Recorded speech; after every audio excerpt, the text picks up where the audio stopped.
And we're back, motherfuckers. Episode 64? Ooh, shit. 64, sure. Yes. If I said what I said, podcast. Starring your girl, Jazzy. And Sasha. And Rocky. He's over here. But get out the frame. Good job. Oh, okay. So we're back. So, how was your week? How was... We took a long kind of break. Sometimes you just need a break. And I like how we just know mutually, we just don't feel like, not necessarily don't feel like recording, but we just need to. No, I don't feel like recording. I don't feel like recording. I'm trying to be PC. No, I just don't feel like recording. Like sometimes I'm just like. But like we mutually be on that point. We're like, okay, so hopped on the podcast, Twitter, it was like, we'll be back next week. I was like, thank God, like Jasmine we just be here with the shit. It's just sometimes it's like what's his name? Like Kid Fury said on what's it called? Like you know, seasonal depression. That shit hits me. I just don't feel like it. I just be like I just don't feel like it. Like I don't give a fuck about these celebrities. Sometimes, you know, they say, you know, just certain things, like, especially because everything that happened at the Capitol, that shit really, like, that shit really. So we're going to get into that. So we're going to talk about that. So our last episode was our music episode. I got a lot of good feedback about that. Yeah, like the opinions and whatnot, and they liked listening to specific topic-based episodes. So I'm trying to think of more things for that. Just like episode 69 is coming, so you know. She's gonna take leave with that one. You know what that number means. So it might kind of like friend to be on that one. I definitely want a guest. I want it to be a triage of topic, even if we got male and female. Oh, you know what I'm thinking? That'd be nice. Tell me off. Tell me when we done. I'll remind you. I already know. It's a boy. We know him. Okay. He's funny to tell on Twitter. Okay, we'll talk about it. Okay. We know him. Yeah. Surprise, just in case, but yeah. But my week has been good. Took a little bit of a vacation. Ooh. I ain't go nowhere, but I needed that space from work for a little bit. Doing a little bit more creative things. If y'all can see, I might look a little bald from the cheek up. It's because I ain't got no eyebrows right now, but she did that. This is a look.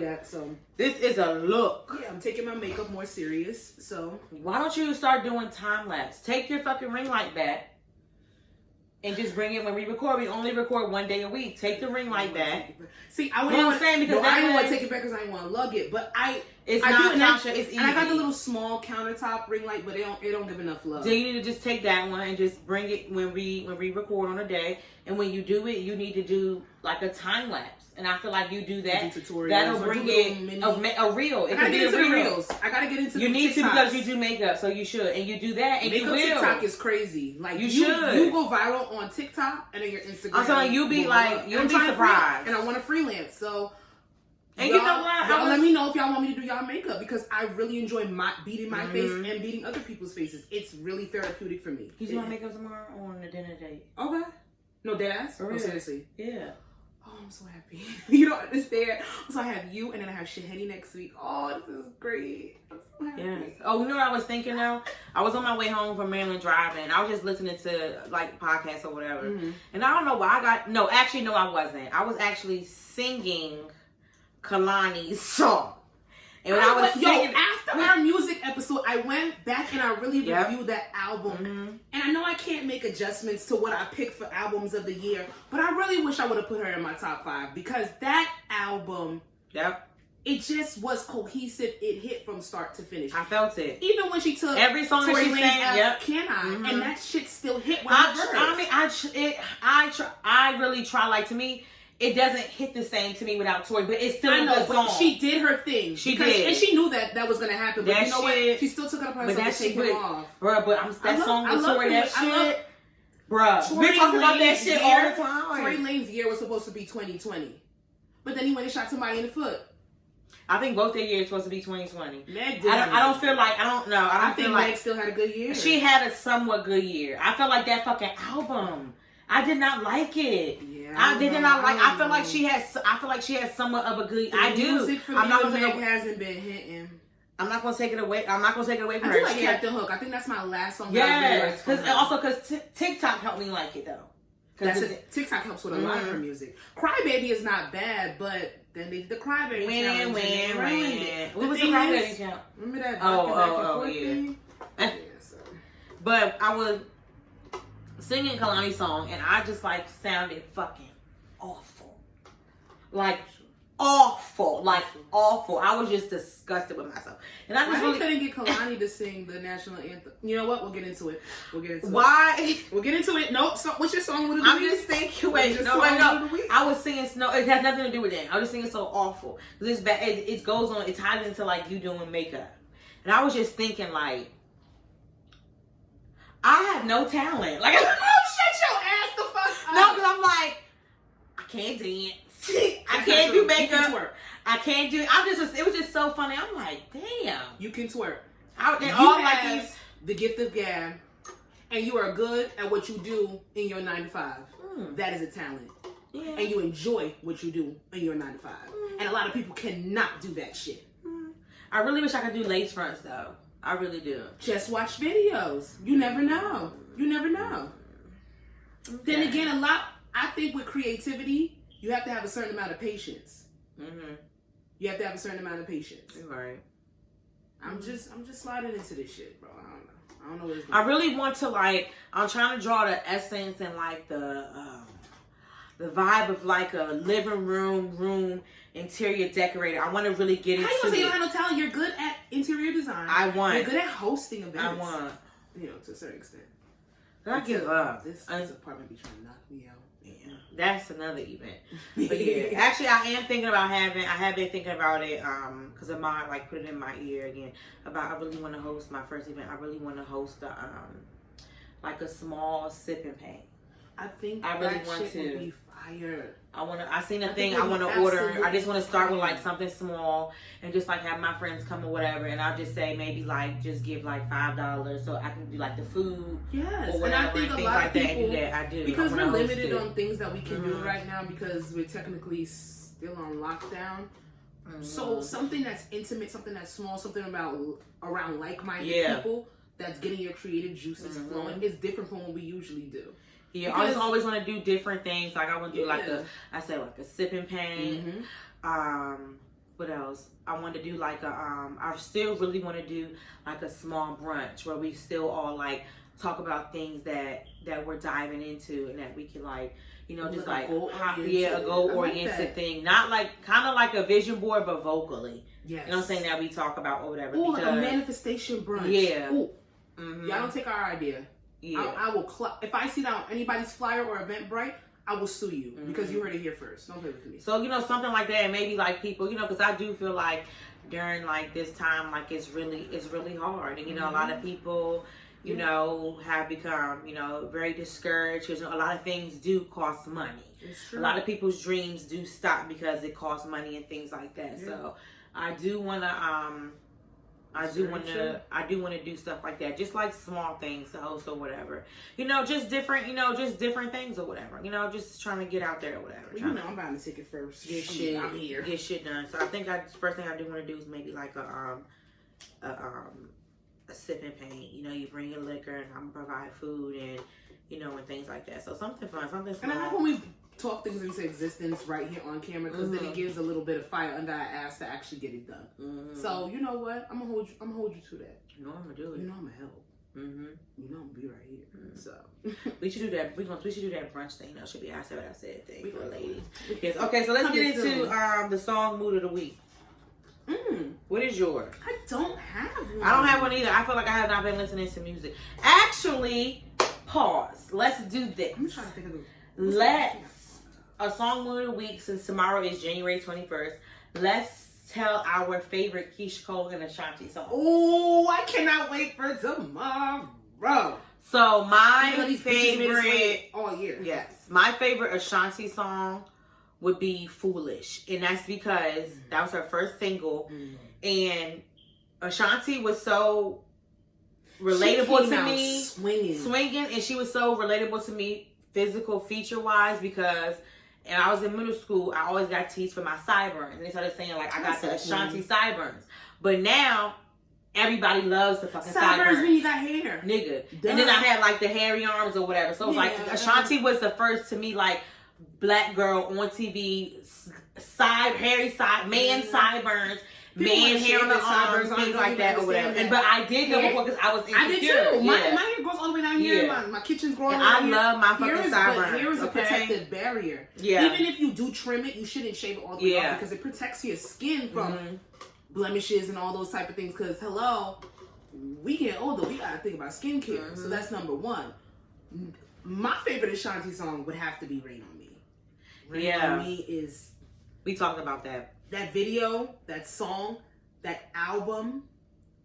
It just goes. It absolutely flows together. "Rain on Me" is my favorite Ashanti song. She had Lorenz Tate as her leading male in the video, and I can't get that image out of my head. And granted, the song is about domestic violence, so it comes from a dark place, but just it was beautiful. She didn't even have the vocal range for a song like that. But you know what? They made that shit work for her. And "Rain on Me" is my favorite Ashanti song. It's I like it. I love the video. My favorite Keisha Cole song would be what is my favorite Keisha? Oh, I know. I know. I'm about to get this. I think my favorite Keisha Cole song, I would say it would have to be I Should Have Cheated. I play sis. Actually let me Google because honestly I can't pick because I love Keisha Cole. I love Keisha Cole. She's a Libra. Me and her are one and the same. When she does certain actions, I'm like, yeah, that's me. That's a Libra. Like it's just she's a true Libra and I fucking love it. She's fucking insane.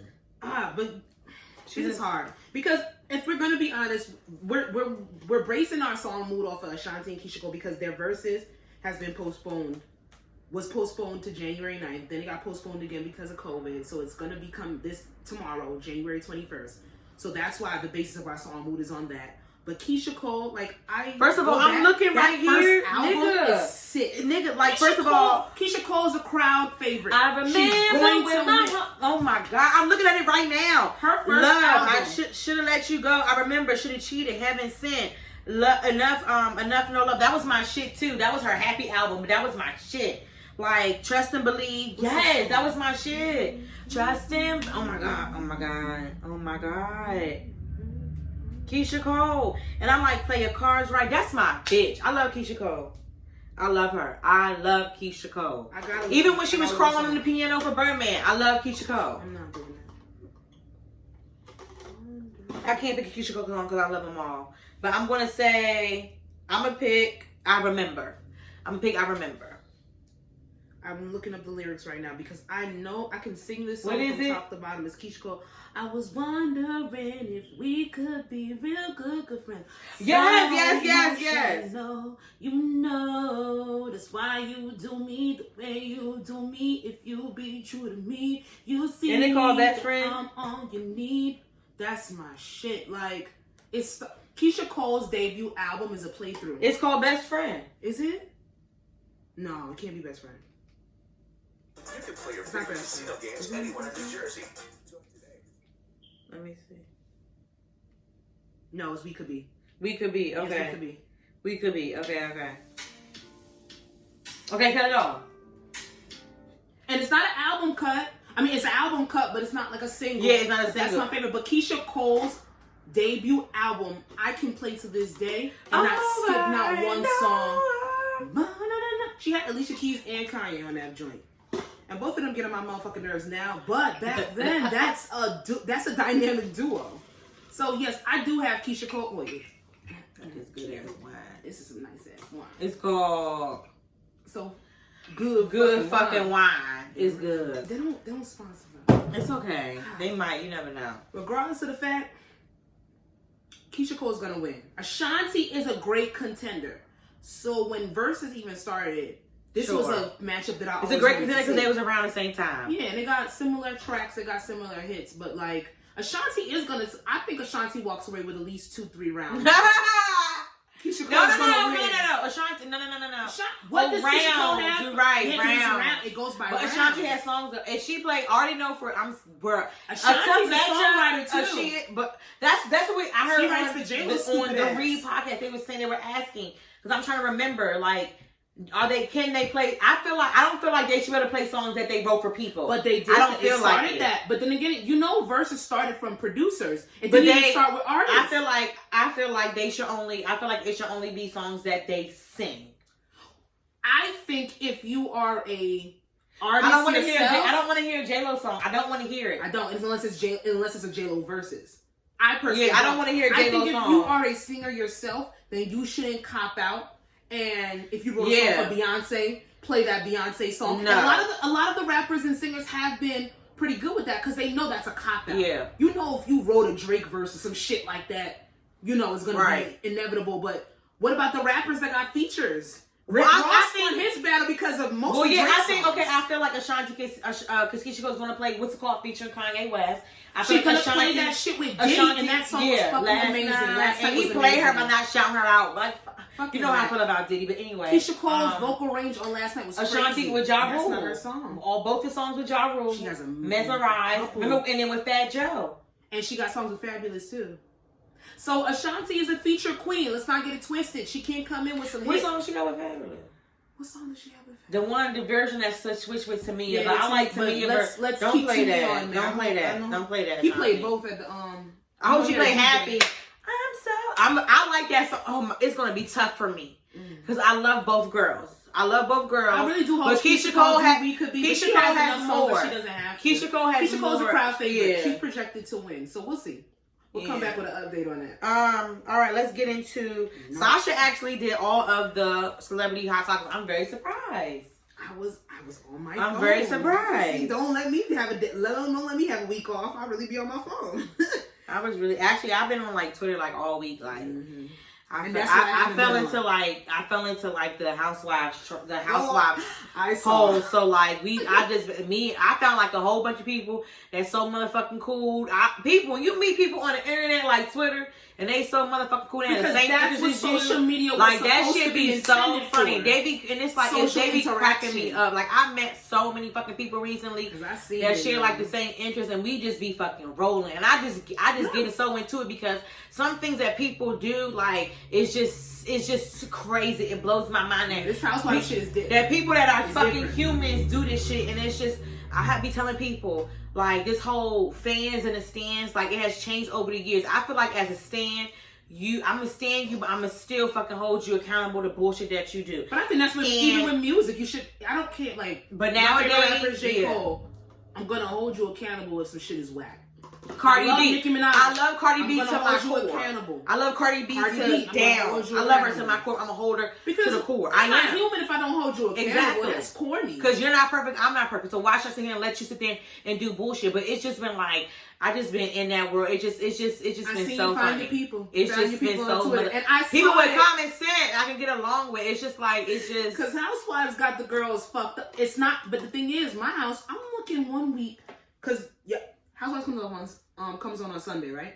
Mm-hmm. So from Sunday to yesterday, I saw mad Housewives tweets, and I'm like, did I click on something? I'm like, no. I'm like, oh, niggas is mad. Y'all feel real about this, and I understand because some bullshit going on. It's some bullshit going on that's trickling into real life. Girl. Reality TV, because they cutting real. I seen they was cutting real scenes, real Housewives of Atlanta. I knew. I did my research. Producers are like, it's just making it shitty. Like they're cutting out shit that needs to be fucking shown. Yes, Bravo. Well, Bravo is so fucking. They're racist. They're users. They're users. They're just. I still don't support Nene in her walk against Bravo. Oh my god, I heard that on a read and I was listening. It was so funny. I don't support. I said Nene, you better walk with something I give a fuck about. I'm with her. Yes. When it was random 6 checks. I'm with her. I'm with her with it being. I'm with her if she was doing it from the beginning of Bravo allowing racist things, but you're only doing it because it affected you. They've been racist. They allow fucking Vanderpump Rules to go on for so fucking long, and they're fucking racist. Lisa Vanderpump from Beverly Hills. I heard about that shit from like they have allowed it for so like why now, Nene? But whatever, whatever. Nene's forever to me is always going to be an icon for Housewives. Girl, bye. Like get another. She is the reason why that show prospers. Nene is very opportunistic. Yeah.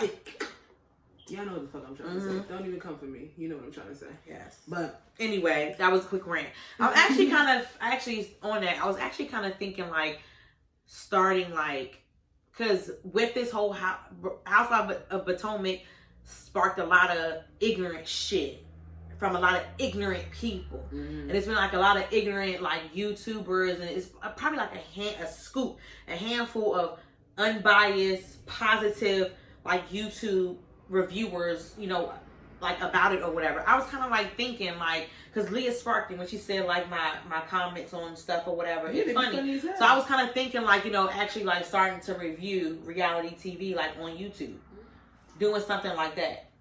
Baby girl, because you know, just something space for everything. And the way that I saw, me personally, I didn't even know that I followed so much people that watched Housewives to that extent. Like when I tell you from Sunday night, even Sunday evening around 6 p.m. all the way till Tuesday last night, like around 11, all Housewife tweets, all Housewives, every other tweet, every other two tweets, 3 tweets was Housewife tweets. So it is a space where people are really going to want that opinion, especially it's like, damn, I felt this way about this shit. And it brings, you know, it brings community together. So I just gotta do shit. I just gotta fucking do it. I just gotta fucking do it. Saying it out loud gives you a little bit more pressure under your ass. That's why I feel like that run is gonna be good, because I feel like everybody can big up everybody confident. Yeah. Because I have not seen a brunch that I believe that is positive to me. There have been some, but then you got to pay a lot of money to go there. And I don't want that. Yeah. I feel like I shouldn't have to pay like $100. I shouldn't have to feel like I shouldn't have paid $100 to get a positive word from my fellow black queen without the collection plate. Anyway, all right. So let's get into. Go ahead, Sasha. Let's get into it. I see you play. I see you play it. And this might be a little dated, but what we are going to do is thank Mr. Ralph Warnock, the first African American elected to the Senate in the state of Georgia. Let me tell y'all something right now, right here. This man, I believe he comes from a religious background. He was a pastor. He's now the first African American that was voted into Senate by the state of Georgia. Shout out to Georgia. Shout out. What's her name? Shit. That went around in Georgia. My baby. Yeah. What is it? Oh, Stacey Abrams. Yes. Stacey Abrams is a motherfucking gem. When I tell you that she has been so quiet, but so diligent and so persistent with her efforts to make sure that the people in her community, so like Atlanta, the outskirts of certain parts of Georgia, the metropolitan black urban areas of Georgia, because everybody, yes, Georgia historically is a republic. It is is it red for us or blue? Georgia? Yeah. They blue. They blue, but what's Republican? Red. Republican is red. Listen, I don't be knowing. So Republicans are necessary. It's always been a red state. And in history, they flipped. They're the reason, Georgia and another state, but Georgia mostly is the reason why we do not have tomato paste in the office anymore. They came out and then they didn't stop there. Nope. They sat there and they took that initiative and they put the first African American male inside of the Senate for that state. Today, a Democrat. Today. So shout outs to Georgia. And I believe that Atlanta has herd immunity against the coronavirus because we needed them on this political cause. I get a motherfucking amen? Hallelujah. Yes, indeed. Yes, indeed. Ooh, the old Christian popped out of me. Lord have mercy. Celeb, that's some dope shit. Celeb bullshit of the week. Ooh, who is that? Who is LOMI's? Lori Harvey and Michael LOMI. So, and you know what's so funny? I gave them this nickname, and the shade room was like, what should be Michael B. Jordan and Lori Harvey? Oh, wait. We talking to y'all don't know. If y'all don't know, you're living under a rock, but Miss Lori Harvey. And I heard some things about that, so we'll get into that right after you say something. There's some shit. Miss Lori Harvey and Mr. Michael B. Jordan, a.k.a. the second king of Wakanda, has come in and they have announced their union. They are together. They were seen before. I've seen, yes. So like before Christmas, they were coming off of the PJ in PJs. So they were coming off the private jet in pajamas. That's some rich people shit. Mm-hmm. Ooh, it's so sexy. I love it. Ooh, luxury. Black luxury at that. I love it. There's been quite a few different opinions around their relationship, which I don't know why, because if y'all fucking, it is what it is. But you know, even with this podcast, I said what I said. It's all opinion based. So I get that people gonna say what they want to say. They look fucking good. That is a good looking couple. They had an OnlyFans. I would subscribe. I want to see them fuck. Just like I want to see Tiana Taylor and Iman Shumpert fuck. But we'll save that for another episode. I want to see them fuck. This is episode 69. Episode 69, what you do for celebrity couples you want to see fuck. Yeah. Oh my God. Okay, so come on, Sasha. Get out your damn fantasy. I'm hot. So anyway, Michael B. Jordan and Lori Harvey, get into the bullshit of it, because there's always some bullshit surrounding. Okay, so basically, so we all know for a while Michael B. Jordan has been seen to not be interested in us melanin women, black women. Beautiful black queens, the goddess of the world. He loved Lupita. The women that run everything, the women that hold this world together, the women that hold our kids and our men together. The backbone when we the shouldn't be. backbone, the rib, the left, the right, the front, the back. He didn't like us. We don't know that. Okay, I'm just saying, I don't know either. I'm just being theatric. We don't know that. Dun, dun, dun. It's just that. And I feel like the girl he was with before, I seen her, she wasn't white. I feel like Shorty was mixed. She was either... Well, you know, we did get like a little inside track. She was either black and white, or she was something. But she wasn't fully white. Biracial. She was biracial. She wasn't, so she might not have even been black to a certain extent. That's what they say. So, a little bit of Caucasian.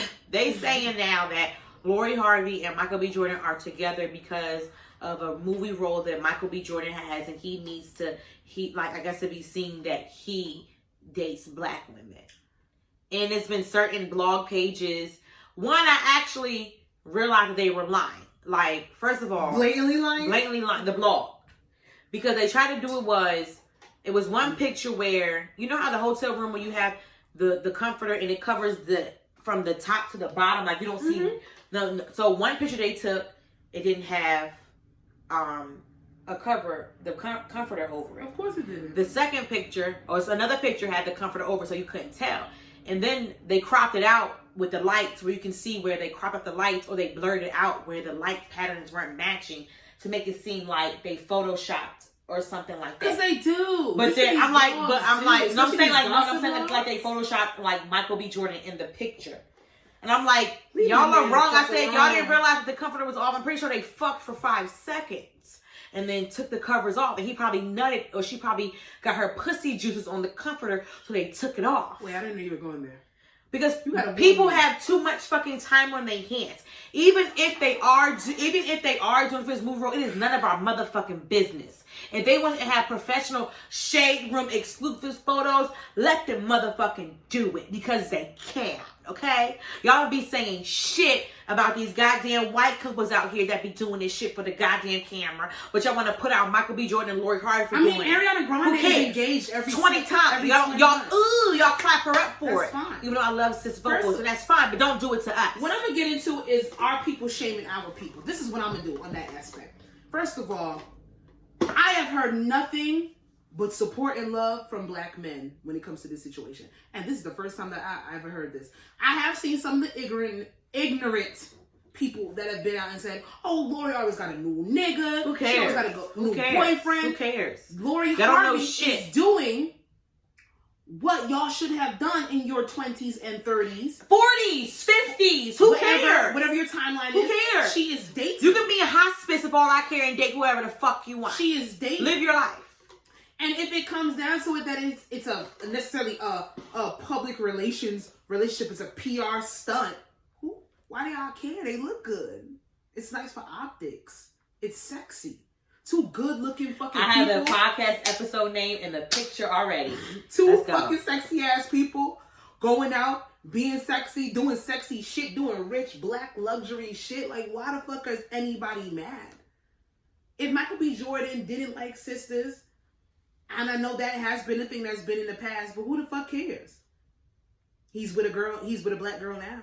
He chose a black girl to do a PR stunt with now. So why are we upset? Because if he was with a white girl, y'all been complaining. Oh, he's with a white girl. He don't like, pick it. Y'all don't fucking know what the fuck y'all want to do, and I'll be tired. I don't care about nobody dating outside of your race. As long as you don't shit on the race that you're dating outside. Exactly. As long as it's not no weird, obsessive fetish shit, I don't care. Love is love, period.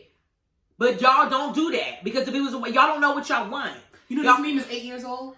Like yesterday? Yes. Like, let people be happy. Michael B. Jordan over here grabbing Lori Harvey titty, and there's 20 think pieces on Twitter about how that nigga ain't the type to grab a titty. Any bitch will bring the nasty out of a nigga if that's his chick. Like, they're having fun. Who knows if they're gonna be together in 6 months? But that's the point. It doesn't matter because it's their life and it's the way they want to live it. Let them fucking be happy. Like, what's the problem? I don't understand why there's think pieces on Michael B. Jordan and Lori Harvey. I don't get it. I don't understand how y'all sitting here telling this girl that she moves too fast when y'all wish y'all would have had the phases that she had. Wish y'all would have dated the way she dated, and wish y'all would have had the momentum to do what she wants to do. And furthermore, if he was doing a PR stunt, there are way more famous chicks out here for him to do a PR stunt with than Lori Harvey. They liked each other. It's two sexy ass people living luxurious as fuck in this quarantine. They're on yachts and fucking private jets. That shit's beautiful. And they talk about some that shit into existence. They pictures too professional. What celebrity They're don't travel? celebrities! And then who the fuck, honestly, who the fuck wouldn't want to sit there and get in even if it is for a movie or whatever, like, who the fuck wouldn't want to give their shit to the Shade Room? Shit, Shade Room got how many motherfucking followers? They are celebrities.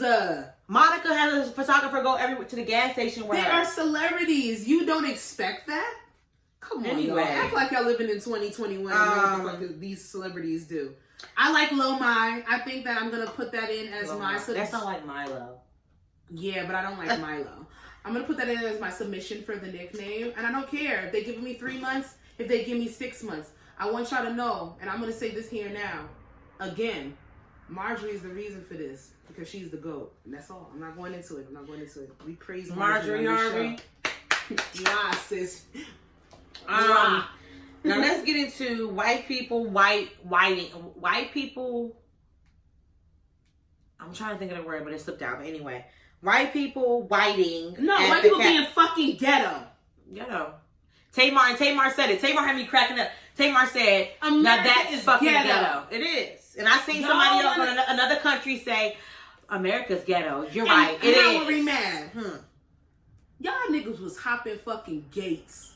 Like y'all was running from the motherfucking pub. You know when the last time I hopped the gate? In 10th grade.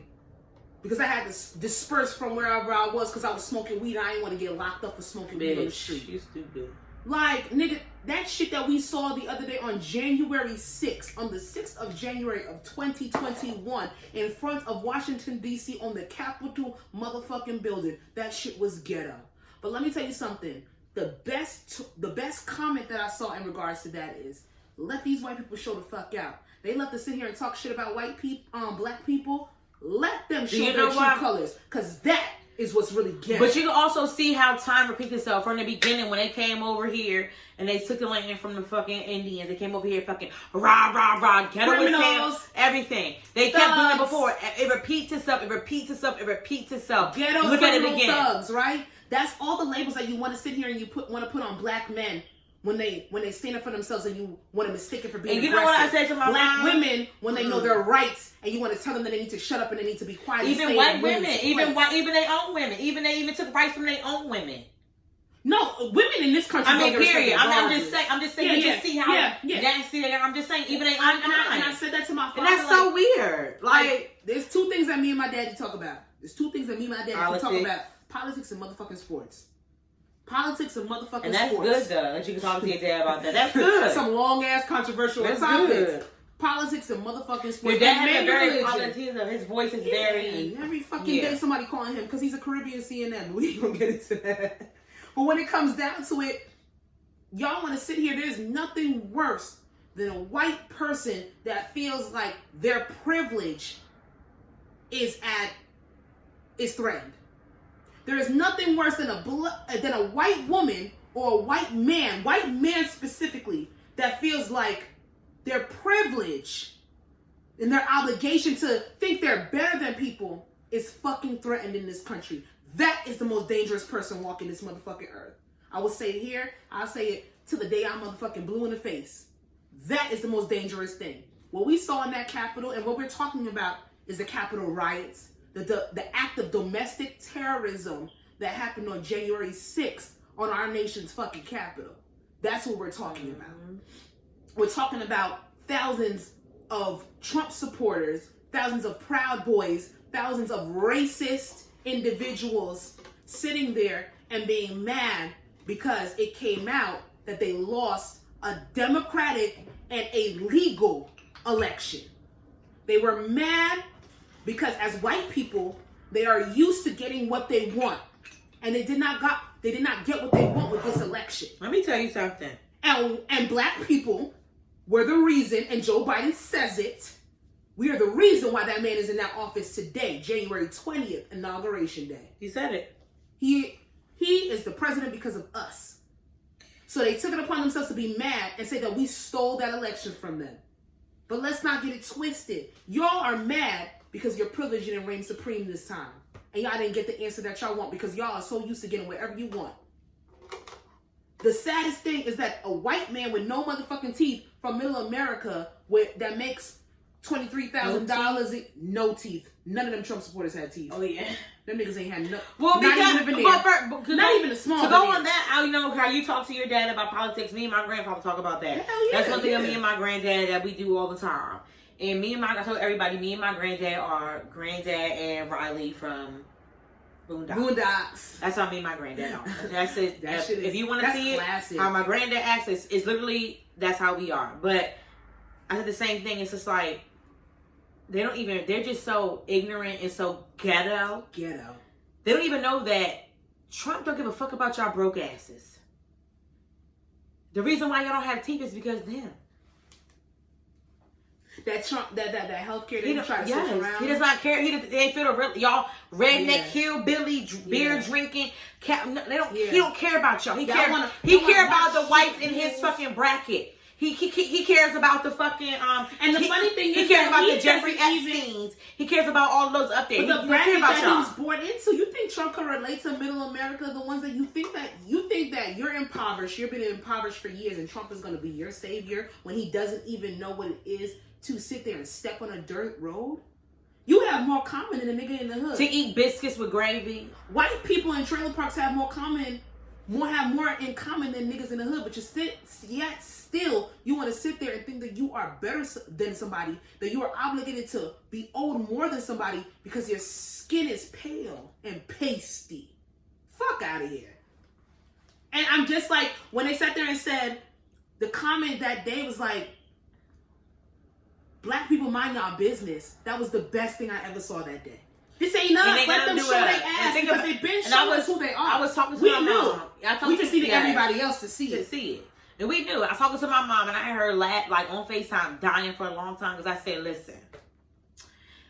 I said, black people, we are one thing. This ain't our fight. But one thing we are not. What we not going to do is sit here and go up into the Capitol. Well, we might sit here and we might get a Chanel bag or a Louis bag and do what we gotta do so the racist designers don't give a fuck about us. But the one thing we really not going to do is go up into the motherfucking Capitol. That's not our fight. That's not our fight. We don't do that. We might take a bag or two. When I said that, my mother fell out. It's like, we might do that. We might riot. We might our wardrobe.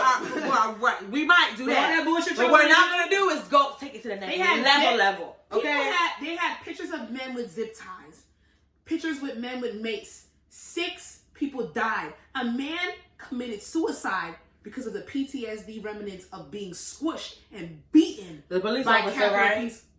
Yeah, a police officer, a national guard police. I'm not sure what they call them. And listen, I ain't never been out here and said I know what I know. I be saying the right rhetoric and the right verbiage. So y'all can correct me if you want. I have no problem with that.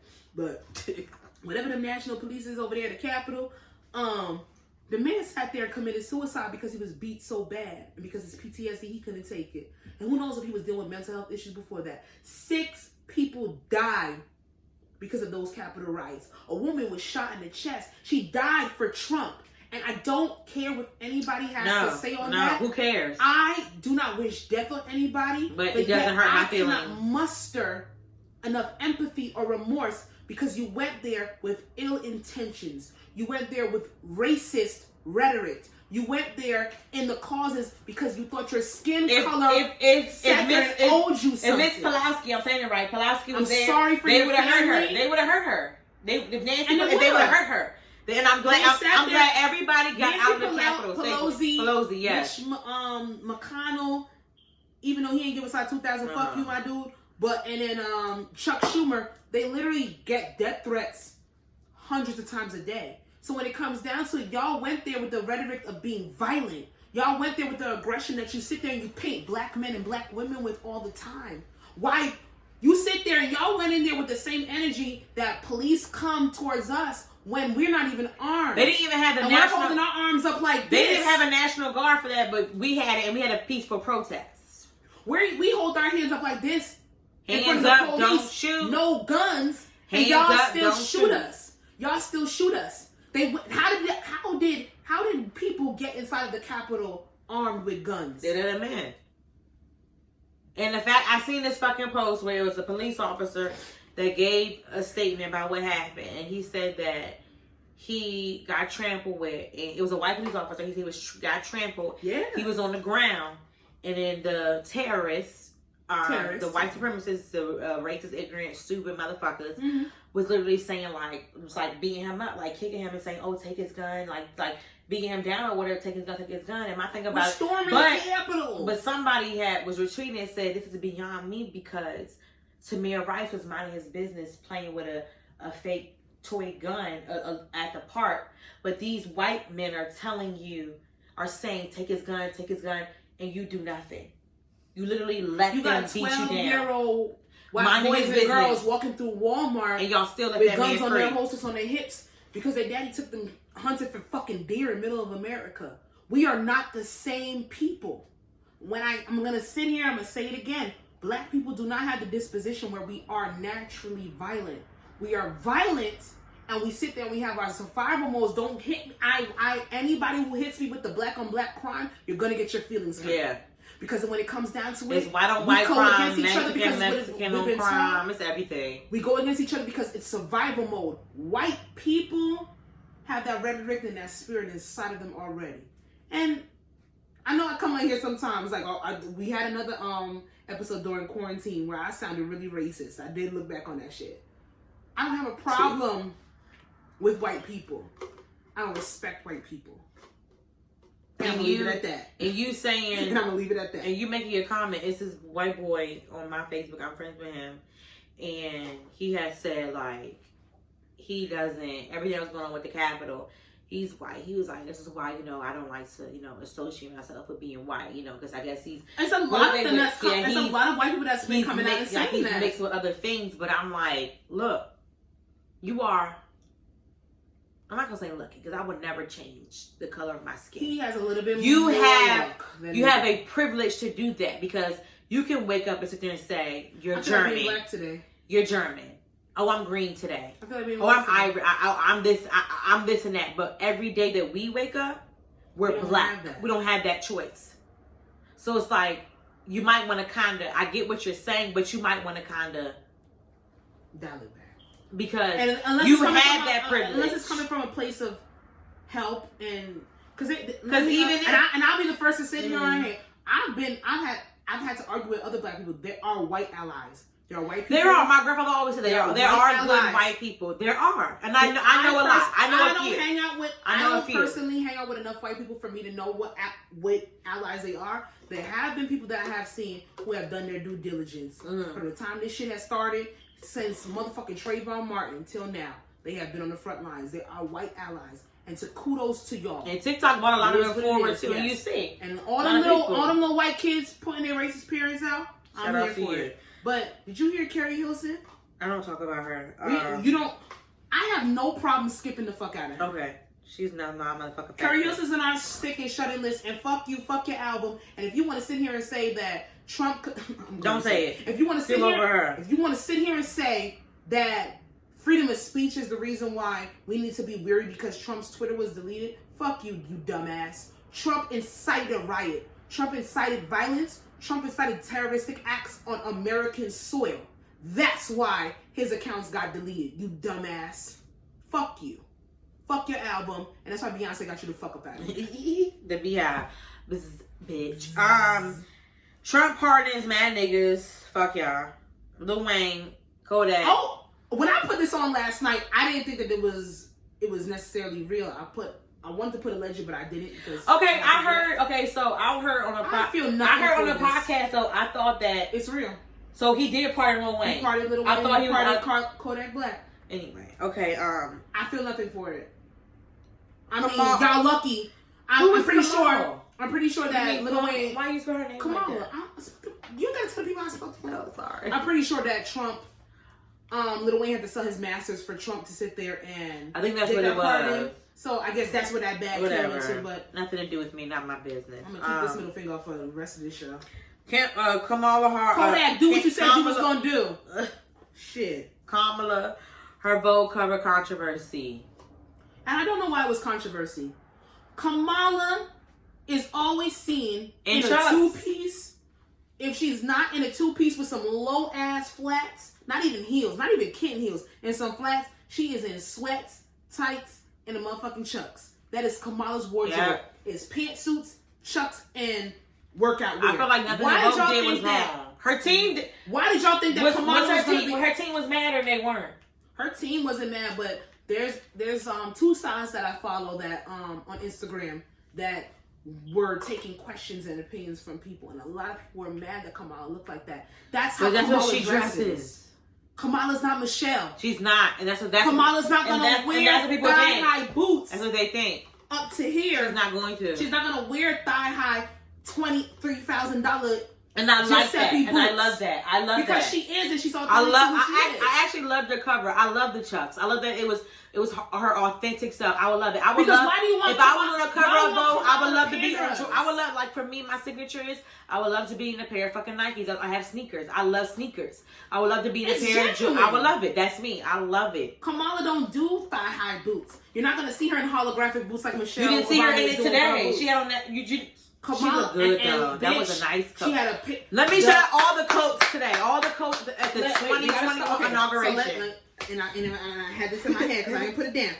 Kamala started off the coat trend. Nigga. And we're talking about our peacoat trend right now. Nigga. This is the fashion segment. I'm starting this right now. Even Kamala wore a Pierre Moss. I'm sorry. Camel colored motherfucking peacoat with a trench coat, sit there ensemble. It was an umbrella coat where it had a winged out, flared out bottom hem, and it had ruching, and it has hemming on the back. It was beautiful. Her with her husband took pictures of that in front of the Lincoln Memorial. That coat was gorgeous. Miss Jill Biden came out with purr. I gave her the purr award. Purr. She had a little metallic, iridescent, diamond and razzle dazzle bling purr. With the over-exaggerated, oversized. With the matching glove. What is this called? Collar. She had the teal color and the cobalt blue buttons, and it was to die for. Miss Kamala Harris came into the inauguration with a cobalt blue, indigo purple, if you want to go that deep into the color spectrum, peak coat, an A-line coat that accentuated her broad, beautiful shoulders and her sharp-ass jawline. Miss Michelle Obama had an oxblood, burgundy, red, whatever you want to do. Peak coat on with high-waist trousers, a gold-embellished belt, and a burgundy turtleneck top. And when I say the girls got fashion, I was fucking living for every moment. The inauguration was beautiful, and we saw it. And Miss Jasmine will demonstrate here how you vogue and some shit like that. You forgot to talk about Miss Michelle Obama, iconic flips, honey. She flipped. I was there. And she flipped. Michelle and Obama. She flipped. Let me tell you something. For the girls that we do not deserve. I think, Sasha, we do not deserve Michelle Obama. We do not deserve Michelle Obama. Was coming back, because that was my shit. We do not deserve It's all good. We got excited. Every party that I've been to from 2005 to 2010 needed me to have feather flips like Michelle Obama. A side part with a deep bang, with a deep swoop, with feathered flips. There it is. Oh, y'all don't understand the nostalgia that Michelle gave me. And make it better that we're going to give her a birthday shout out because her birthday was over the weekend. Capricorn season. Capricorn, but it's over because, you know, Aquarius are coming. Let me tell you something, right here, right now. I live for the coats. I love a coat. Joe Biden's, so rumor has it, Joe Biden's granddaughters. Because you know it's always been around that Joe Biden loves ice cream and his favorite is Neapolitan. Yes. So it's a rumor. Neapolitan is very slept on. It is. It's a little overwhelming, but it's slept on. Yeah. It was a rumor has that his granddaughters, if you look at their colors, that they wore Neapolitan ice cream colors. Rumor has it. They do all of it. I looked at the whole reason for why Jill's coat was this teal sea green, Dr. Jill. and it was like for positivity and new beginnings and this, that, and the third. And I know that in the she fashion did blink, industry, darling. all of but wait, wait. Iridescent. Wait. Like she had the teddy material, iridescent pearls, the pea coat. It was fucking to talk rich. about my girl, Miss Gaga. Gaga. She makes me cry. She made me cry. My father said, "Who's that?" I said, "That's Gaga."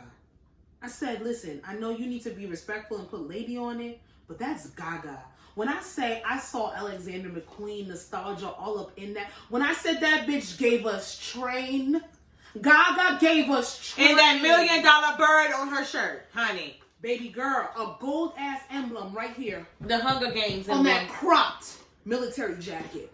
When I say Gaga sat there and gave us fucking vocals and gave us couture in the middle of January, I appreciate that. Shit like that is beautiful for me. Beautiful for me. The fashion just did it for me. Like I actually also love Kamala Harris' stepdaughter's coat that she had on. I will go back and look. I just love Kamala. I know she didn't wear it to the inauguration, but Kamala taking that photo shoot with her husband in front of the Lincoln that was Memorial cute. With the Pierre Moss coat. I love that shit. I love Pierre Moss. That is gonna be my next designer piece that I buy. Do we have to talk about them before? No guilt. Let me look and see in the list, but let me tell you something. The inauguration was beautiful. It was nice. It was emotionally acceptable. J-Lo, shut up. Whatever. You know, she sounded like, I got a lot of retweets and a lot of laughs. I said she sounded like Sandy from Grease when she was singing out the window. You the one I want. No. J-Lo has always sung in her throat and her motherfucking There's nowhere to hide when you push my love aside. Please stop. I'm gonna play. I'm gonna put a clip right here of it. That's how she sounds. You sound like Sandy from Grease. I wish you wouldn't have done it. Grease. I will say one thing. Let's get low. Why did she do that? When y'all listen to this, y'all have to see the way this podcast, the vocals are upright. Why did she do that? Her, please listen. Why did she do that? They wanted names instead of vocal range. They wanted Hispanic because Kamala is somewhat Hispanic. They tried. They got extra care for all I care. Oh, she's South Pacific, so it makes sense. South Pacific. Anyway, can we skip over number 4? I don't care. I mean, yeah. Okay. Let's get into this bullshit. Number 5. But speaking of fashion, the girls are trying it this season. And they've been trying it for a while, and designers are not afraid to call them out. So, the creator of the indie designer line, Hanifa, called that was her. She said something? Yes. That was her? She's, when you sent that to, we're going to get into it. Okay. Listen to what I'm about to say. So, the indie designer of Hanifa, she is a indie, she's from Baltimore, luxury designer line. She's from Baltimore, Maryland. She's a Morgan alum and alma mater over here. Mm-hmm. She calls out Pretty Little Things for stealing her design from her Congo Pink Label collection that dropped, that went viral because she did a 3D fashion show during quarantine, and the girls weren't doing that. Mm-hmm. So she got a lot of nostalgia, a lot of notoriety, because she was so innovative with her designs and what she was doing. All the girls had her. Tracy Ellis Ross, Beyonce, anybody that you could know. She was the black designer to have on your place. Mm-hmm. And I have been rocking with her for a minute. I love her shit. Pretty Little Things, as they do, these big conglomerate. But you know, he's not even white though. Cool. He's the creator of Pretty Little Things. He's Middle Eastern. Yes. Yeah. Pretty Little Things. So Pretty Little Things, the Fashion Novas, the Misguideds, they have this thing where they have Miss Guided's been kind of good though. Miss Guided doesn't get into this controversy as much, but sometimes they will sit there. Because the Kim K nude color thing, I think, happened with them. But they still, so whatever. Who cares about her anyway? Go ahead. But Pretty Little Things literally blatantly stole her design and put it on there. And she said she usually doesn't address stuff like this, but this is blatant. I missed that. This is a blatant. You blatantly robbed my design, and you put it on Pretty Little Things for $26 or $22 or whatever, because Pretty Little Things always got 50% off. But these fashion lines like Fashion Nova and Pretty Little Things, they literally take designs from these luxury places and these indie designers, and they steal it and they make it for their own consumption and their own profit, and they mass produce it so they're gonna make more money. So, as you don't know, we spoke about Miss Tiana Taylor taking her hiatus and her retirement from music. But she did announce that she wasn't stopping there, and she would be the what is she gonna creative director for Pretty Little Things. She's the creative director. She announced this a while ago. So basically, in December, she announced it in December. A fan or whoever, a person on Twitter, retweeted the Hanifa design next to the Pretty Little Thing copycat design thing, and she goes, at Tiana Taylor, how are you the creative director of PLT, Pretty Little Things, and you stealing from other black people? And so, what did it say? Tiana Taylor. What did she say? She was like, first off, are you going to assume I have anything to do with this? My position barely started. I just announced my new title only a month ago. You guys said that. I have not even officially started my creative design role as of yet. So check yourself, and most importantly, check your tone. I'm glad she said that, and I'm glad she checked that girl. And then Jasmine had said to me, and before she sent me what Tiana Taylor had said, I said, these celebrities, first of all, she just announced it in December. If she's the full creative director of Pretty Little Things, her position hasn't even started yet. Nope. And that's what she literally said. So we're not going to sit here and blame Tiana Taylor for something. This top has been on sale for about 4 or 5 months now. Yeah. We're not going to blame her for the creative direction in the summer, especially when she just got hired in December, and she ain't going to start till February. Yeah. We're going to take Tiana Taylor out of this equation. But how do you feel about Pretty Little Things and Fashion Nova, the AliExpresses, and those, you know, retail places that sit there and steal these designs? I will say,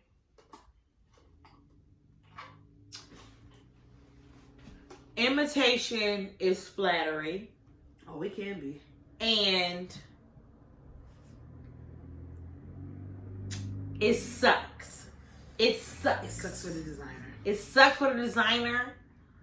But also, now I always I'm gonna stop saying but. I need to say however. However, comma. Pretty Little Things, Fashion Nova, AliExpress give the girls that love the design, that love the dress, that love the pants, that can't afford it. Y'all sell a shirt for $80. AliExpress will give it to you for $11.52.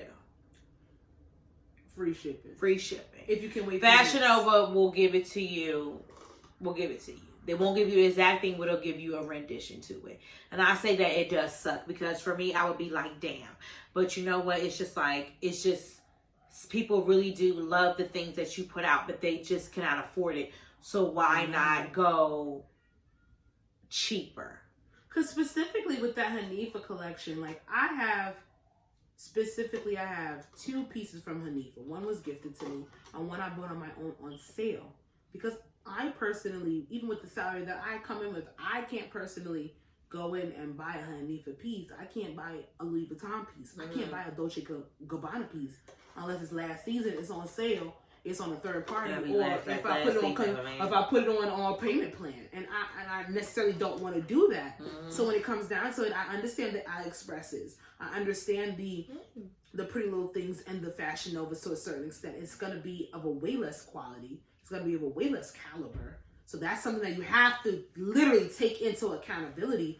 But I understand why they do it on the aspect of fashion and giving the girls goods.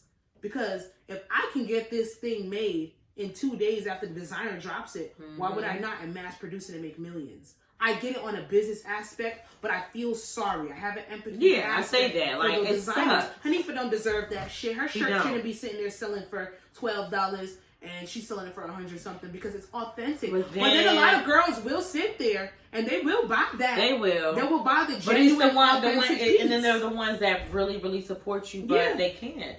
They can't. It's the price, and then they go to the Fashion Nova. I have budgeted properly for the month, and I can afford to buy a designer piece, then I will do that. And I won't go to the Pretty Little Things this and the third. I have bought certain things from AliExpress. I will tell y'all right now, and I'm gonna be real transparent. There is a Laquan Smith, beautiful African-American designer, amazing. Kardashians have been in his things. Cardi. All the way from Cardi to Young Miami to the City Girl. Everybody has won a Laquan Smith piece. I can't afford $700 on a jumpsuit. I bought a jumpsuit that literally was replicated from him for $20 on AliExpress. It's a Chinese website. And it looks exactly the same. and look great in that jumpsuit. And I might wear it this Saturday when I go out for my birthday. Oh, you got it? I got it a month ago and it looks good. I gained a little weight, but I hope I ain't that bloated. But I'll be alright. So, it's all wait, good. where you wearing it to? I'm going out. Saturday? I'm going out. With your man? Oh, please. I'm going out. But a $700 jumpsuit? I don't know. I told him don't tell me. Why? You don't like surprises. Exactly why. I told him don't tell me. I don't like surprises. He said you can wear this jumpsuit appropriate? Yeah, he said it's like sexy. You really got a lot of... Where are y'all going that sexy? I hate you. It's just not what it's about. But I have sat there, but I've never bought anything that replicated Hanifa personally because I love where she came from. I love that she's a Morgan alumni. I've seen several different sites.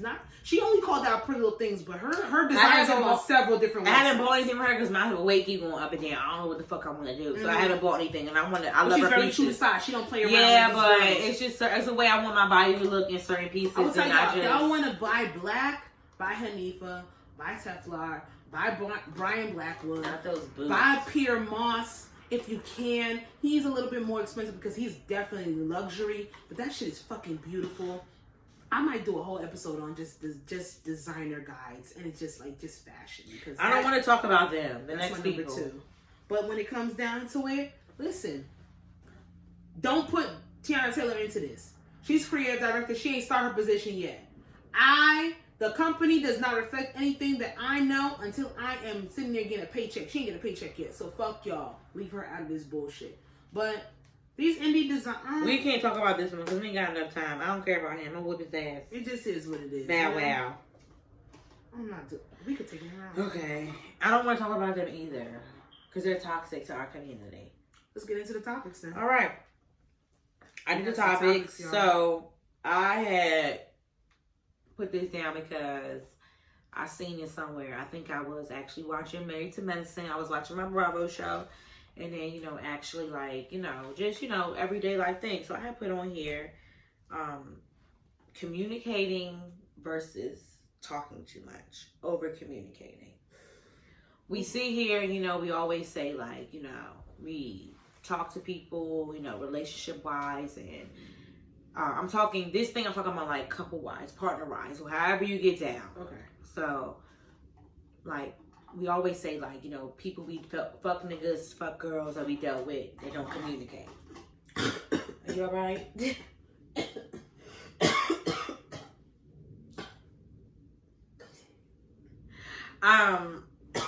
So do you believe that there is something as communicating versus talking too much?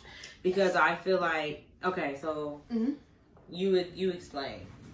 So if we're talking about, like you said, we're talking about on a significant other type of pretense. When it comes down to it, communicating within a relationship is number one. Mm-hmm. It's number one to me. You have to say how you feel. You have to at least attempt to interpret how your partner feels. Yes. So when it comes down to it, communication might be the basis and the foundation of how your relationship moves. Mm.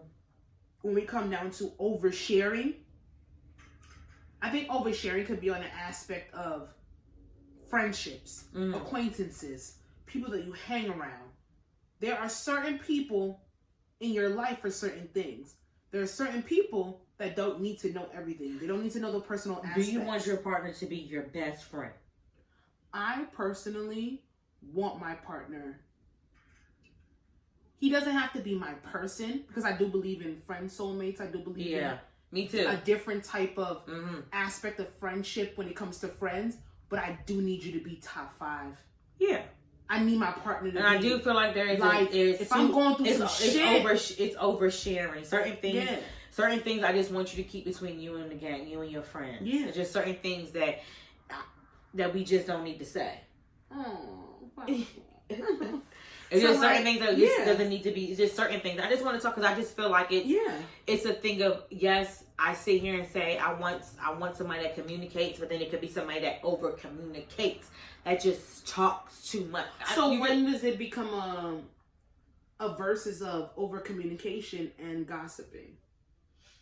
When it's repetitive. Because communicating, I feel like it's a balance. Because I don't understanding. I personally, when it becomes repetitive, that means it's just you're just talking too much. You're not actually receiving and understanding what we're communicating about. You're just, it's going in one ear or the other, and you just want you want something because it keeps coming. You want to talk the talk. You want to talk the talk, and you're not really listening to move on, to grow, to do better. You're just talking to talk. And I wanted to, because I do feel like it. I do feel like at some point it's just like communication for me. I want to get down to the nitty gritty. I want you to be like, all right, bam, forefront. This is what it is. I don't want you to sit here and have to tell me how you got here. I don't want an A, B, C, D, E, F, G. I want it low. Jasmine, I don't like when you do this.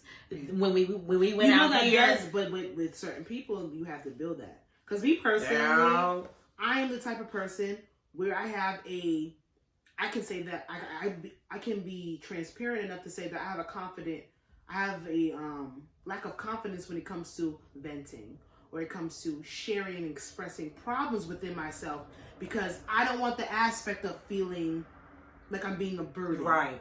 Granted, no one has ever made me feel like I'm a burden for sharing my thoughts and my woes and my transitions and my trials and tribulations. However, that is a paranoia on my own end. Yes. It's something that I'm working on personally. But when it comes down to with your significant other, if we're talking specifically on significant others, I do believe that your person should listen. Yeah. Granted, you should know who your person is. Not everybody is going to be the type to throw out advice. Yeah. Some people are great listeners, but they're not great when it comes to receiving feedback. Yeah. Sometimes you don't even need feedback. Sometimes you need somebody that's going to give you advice and not just listen. Right. So that's how you know, you decipher, well, I'm going to go to this person for this, and I'm going to go to that person for that. There is nothing wrong with breaking up your issues and your problems so that other people can service you in the way that is conducive and is productive to what you actually need. And that's something that you can't look for a therapist in some people. They're not there. They're not. I really feel like, I don't care what nobody says, your mom, your dad, your cousin, your auntie, your best friend, they are not your therapist. They're not licensed. They're not. They're not licensed. They're not. They're not. And it's just certain, and it's fine. But not just that. But I give great advice. Yeah. I am the friend that gives good advice, but I am not licensed. It's to a certain extent, and it's a certain extent where I feel like it's... I will tell you when this is out of my To me, it's etiquette and it's manners where you know that you don't put that much on your friend, on your partner, because you don't. You can emotionally drain somebody with your stuff. And then when that happens, and then they show that, then you hit that, well, you're not there for me. No, it's not that. It's just you have overwhelmed me with things that I can no longer help you with. So going into that, number 2, what is sharing too much with your partner? Okay. So let me put a disclaimer. I have always gotten, me personally as an individual, I have always gotten the stigma of being sneaky or being secretive, as opposed to people just like not saying, I don't share everything. I've always had a depth of valuing privacy to a certain extent. With my partner, but then I've said it on this show specifically, I am a closed open book. Yeah. You ask me a question, I'm honest. I don't lie. I'm not gonna lie. But you don't share like me. I will come out here like Sasha, like you gotta ask it. Yeah. You gotta be specific, and I gotta know what you want to know, how you want to know, and what is this gonna benefit for you before I sit there and I share my experience and my stories. However, when you do get me to that point when I do share to you, you're gonna get all of it. I'm not gonna hold back, but I'm not forthgiving when it comes to certain types of information. So when it comes down to the aspect of what is oversharing or too much with my partner, I think the only thing I could think of is like past sexual relationships. And I also feel like with sharing this too much is like if I come to you about something with my relationship, I come to you and Shamoy about something, and we talk about it. I feel like sharing too much is going back to my partner and telling him. Vice versa. Yeah, I don't tell people what people say. Yes, him talking to his, I feel like that's too much. I just feel like it's certain things like, okay, well, I don't need to know that because it's like, I feel like now, like for me, certain things is just like, I just feel like everybody don't need to be in our business. No. It's just certain, it's just certain things. Everybody don't need to be in our business. I feel like if you come to me and I'm hearing that so-and-so had an opinion, I'm going to have a problem because that's not their business. Because why do you have an opinion on things like that? Things like that should be kept to yourself. Like certain things that I talk to you guys about, I don't go back them. I don't say that. But that's why you gotta decipher your people. It's just certain things. I don't want to get. There are set stone people. Yeah. And I'm the type of person I keep shit to myself. I do. But set stone people that I will sit there and I will have those conversations about my relationship with. And I'm not going to tell my partner what they said about them. I'm not going to tell my partner what they told me necessarily what to do unless it's on the aspect of them actually doing and taking their advice. So when it comes down to it, that's one of the things. And oversharing when it comes to a significant other, I don't really believe that we have to talk about every single person that we fucked in our past. Or everybody that we dealt with in our past. I do believe that we need to talk about triggers in past relationships. Well, you just said it. It cut into number 3. Let me tell you. And that's cohesive. It's talking to the basis of triggers in other relationships, what we overcame, what we came from. And we talk about that because we want to know where somebody came from to know where they're going, to know how they grew from that, to know if they're still in those same patterns and if we can deal with it or not. Because people will show us who they are at their core and we want to make sure that we can handle that. But to talk about if I fuck 1,000 niggas or not, or if he fucked 3,000 bitches or not, I don't think that's necessary. So because it was all before me. Excuse me, tying into it. Is it disrespectful to have your partner around someone you had past relationship or sex with? I can't help that. Yeah, and you can't help that in New Jersey, and you specifically in Essex County. Because Essex County will bleed into Union, it will bleed into Middlesex, it will bleed into Bergen, it will bleed into motherfucking in New York. And, nigga, you know how much motherfuckers in New York that I might have talked to that somebody knew, and that nigga's in the boroughs. And let's keep it real, like shit is just small. Tri-state area is wide in range and small in people. And you know why I feel like a lot of people get their feelings hurt? Why do you get some water? If I specifically invite somebody that I used to fuck with to an event that my significant other is gonna be at, then I'm just being messy. That's my problem. To a certain extent. You know what? Let me not say that, because if somebody that I used to fuck with wants to support something that we did with the podcast, I'm not going to tell them not to come. I personally, because I've spread out my sexual partners in a way that I haven't been in the same room with... Have I been in the same room with 2 niggas that I fucked? I have. For my birthday. It happens. It happens. Oh, who cares? He's going to see this. But I'm trying to think, but the thing is, though, it's not that my nigga doesn't know niggas that I fucked with within the same 5 mile, 10 mile, 7 mile radius. We're very close. Everybody is very close to each other, especially in, when I say, Essex County. So when it comes down to it, if somebody wants to support me in what I do, or they're going to a mutual event of friends, or they're going somewhere, when outside opens back up, it's about to be chaos. If outside ever opens back up, it's about to be chaos, because everybody is going to literally be everywhere. They're going to go to every event. They're going to try to touch every cornerstone. They're going to try to be around everybody just to get the nostalgia of what we left in 2019 back. So when it comes down to it, I personally don't give a fuck.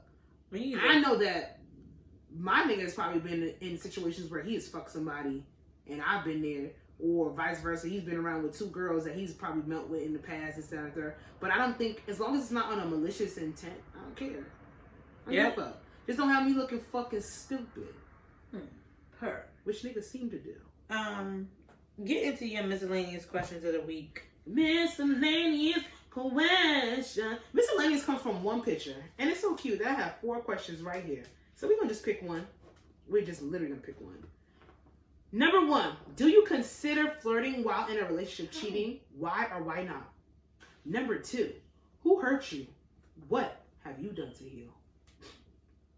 Number 3, could you be happy in a relationship if the sex was horrible? Explain your answer. And number 4, if I was to interview your exes, what would they say about you? And all of these questions come from a specific date night game, but we're not going to shout them out because they're not sponsoring us. Let's do. There's some games out here that are really fun for your game nights, you guys. You guys got to look up black card games, and you're going to get a whole list of just different card games of stuff that just speaks to our culture, our people. Sir. Rocky, you got in the frame. Sir. So which question you want to do? I'm good with anyone. Go get some water. You know you only got a 4 cough or 4 sneeze quota. COVID. Like, you gotta go. Let's do... I do like number 1 and I do like number 2. Let's do number 1. You want to do number 1? Yeah. I don't think so. Cheating is not flirting. Cheating is not flirting? You think it? I mean, flirting is not cheating. Okay, we'll do number 1. Because I know for myself, I am a friendly person. In my talkative ways or things that I say might come off as flirting. Like for me, I want everybody to know the word boo is universal for me. It's universal for boo don't make you my nigga. It don't make me I like you. It don't show my interest. For everybody. I'm just saying, but no. It should no. It's. That's okay. I'm just saying, like I'm just always like I'm just happy like you know that's just how I am. So my happy ways might just show me interest in how somebody's doing or the outfit, how they look. Like that can be caused as like say that I'm flirting, but excuse me, I don't think flirting is cheating. As long as you don't say no shit like, oh, I'm gonna fuck you tonight. That's not flirting. Yeah. That's a motherfucking, that right there is a proposition. So yeah. That's a proposition. I don't believe that flirting is cheating to a certain extent. It depends on where the flirting goes after that. Me personally, I'm friendly. Especially, I am friendly with the opposite sex. Yeah. I am necessarily reserved to a certain extent. But if I feel comfortable, I will sit there and I will interact with you. I'm charismatic. I know this about myself. I'm funny. Niggas might take my humor as being flirting. However, I don't want you. So, relax. But I don't think cheating is flirting. I don't think being friendly or being mannerly or being sweet or being nice to people is necessarily a problem. What I think is a problem with that question is motherfuckers really be out here wanting their significant other to be mean to other people. Yeah. I don't want that nigga to sign no other bitch face. I don't want my bitch to sit there and kiki with no other nigga. Why would you want your significant other to be a mean person? That's what you need to ask yourself. So no, flirting is not an aspect where it needs to be cheating. Cheating is when you fuck somebody. Cheating is when you are emotionally or financially supporting somebody. If I sit there and say a nigga shirt look good and that's not my nigga, that's not cheating. You hear me, Rocky. You fucking hear me, bro. So at the end of the day, I think we both on the same page with them. I like that. As always. This has been episode 64. Why did I put on that voice? Shout out the handles. Come on, let's go. You can follow me on Instagram at Jazzy, of course. You can follow the podcast on Instagram at I Said What I Said Podcast. You can follow me on Instagram at Coco the Don Dada. More makeup content is coming through to you guys as well as this beautiful podcast. And you know, my fashion stuff is going to pop up here and there. We'll see what 2021 has for us. You can follow the podcast Twitter on I Said What I Said Pod, but you abbreviate everything.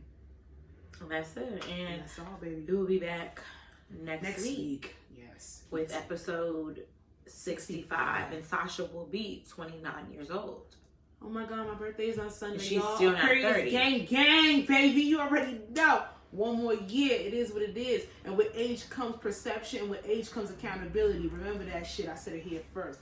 And when you know yourself, you love yourself. Peace and hair grease. When you love yourself, you and lace fronts. I'm not gonna take off this hat because this lace front fucked up. But let's do a thumbnail. Ready?